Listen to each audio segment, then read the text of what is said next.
संजय जी, राधे राधे। राधे राधे महाराज जी। महाराज जी, ये तंत्र मंत्र कुछ लोगों के ऊपर लोग कर देते हैं, क्या ये ऐसा सच में होता है ऐसा कुछ? वैसे ऐसे विधान हैं जो तांत्रिक हैं, जो मंत्रों के ज्ञाता हैं, इसमें मारण है, वशीकरण है, उच्चाटन है, ये इसके विधान हैं। लेकिन ये उन्हीं के ऊपर काम करते हैं जो भगवान का भजन नहीं करते। जो भगवान का भजन करते हैं उनके ऊपर काम नहीं करते। अगर आप राधा राधा जपते हो, कृष्ण कृष्ण जपते हो, तो भगवान तुम्हारी रक्षा करेंगे। कोई भी तंत्र मंत्र तुम्हारे ऊपर काम नहीं करेगा। एक तांत्रिक था तो वो शालिग्राम भगवान को चुटकियों से नचाता था ऐसे, और भक्त का नाटक करता था। तो भक्त लोग बड़े, जो देखने वाले, यार भगवान इसके बस में है, जैसा चाहता वैसा नचाता है। तो एक भजनानंदी संत थे, उनके पास कई लोग भजन करते, तो उन्होंने आकर बताया कि वो ऐसा, बोले भक्त कभी ऐसा कर ही नहीं सकता। भक्त भगवान को प्रदर्शन थोड़ी करेगा, वो तो आराधना की वस्तु है। तो फिर उन्होंने कहा महाराज ये तो बड़ा गलत हो रहा है, समाज भ्रमित हो रहा है। बोले आपको चलना चाहिए। वो गए और खड़े हो गए, बोले दिखा भाई। वो चुटकी बजावे कुछ नहीं।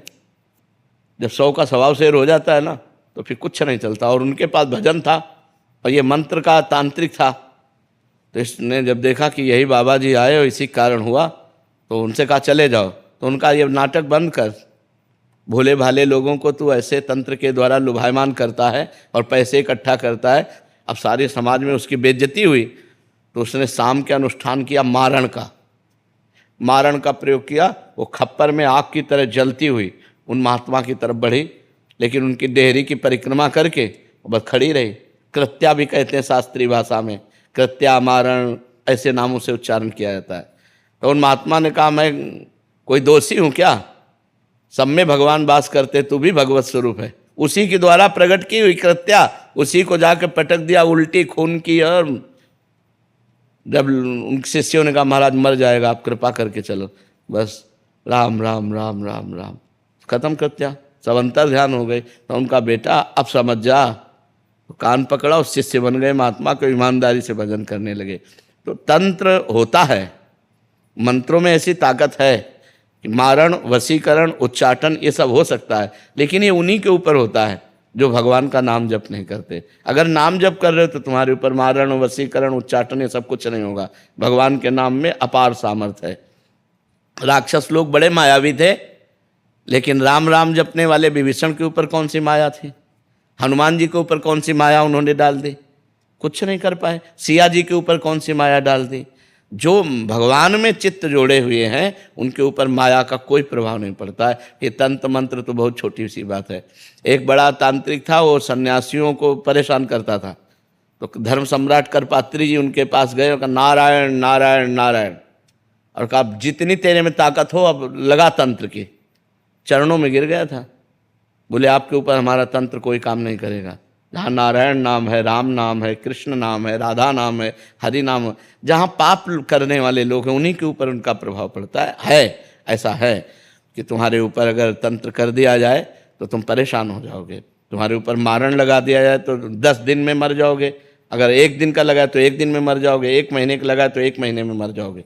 ऐसे हैं, मंत्रों का प्रभाव है, पर वो अच्छे से अनुष्ठान करेगा तब आपके ऊपर प्रभाव पड़ेगा। महाराज जी, जिनके ऊपर ऐसा हो गया है, उनके परिवार वालों को लगता है कि इसके ऊपर हो गया, तो अब वो क्या करें? भगवान का नाम कीर्तन घर में करवावें और भगवान की कथा, भगवान का नाम जप करें, सब ठीक हो जाएगा। को अलग से संकल्प करना पड़ेगा या ऐसे ही हो जाएगा? ऐसे ही शुरू कर दे। ऐसे 1 घंटा नाम कीर्तन करवावे, नाम जप करे, भगवान की कथा, भगवान शालिग्राम विराजमान कर ले।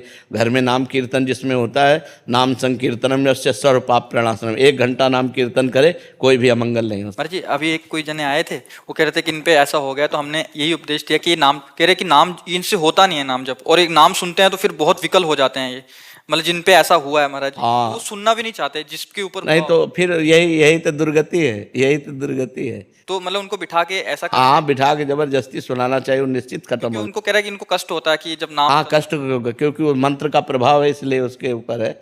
नहीं तो नाम जप से भूत प्रेत उतर जाए, सब ठीक हो जाए। नाम जप में बड़ी सामर्थ्य है।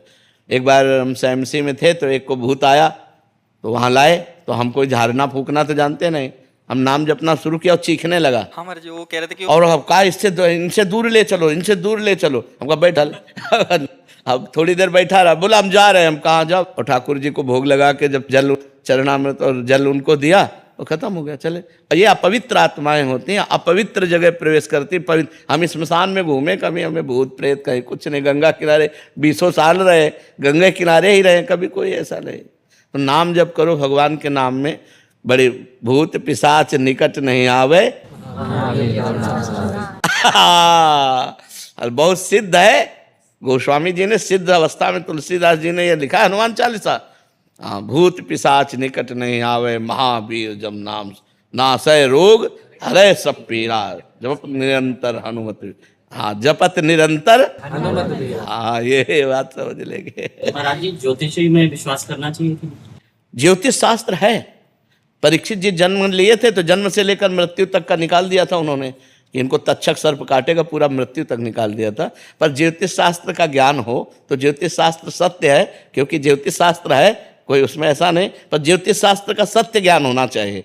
मतलब किसी को गलत उपदेश दे करके और उसको भयावह परिस्थिति में करके अर्थ लेने की वासना ना हो, और ज्योतिष शास्त्र का ज्ञान हो तो सही सटीक जन्म से मरण तक का हिसाब बता देगा। जन्म से मरण तक? हाँ, जन्म तक जिससे मरण तक का हिसाब बता देगा। ज्योतिष शास्त्र सत्य है, इसमें कोई संशय नहीं है।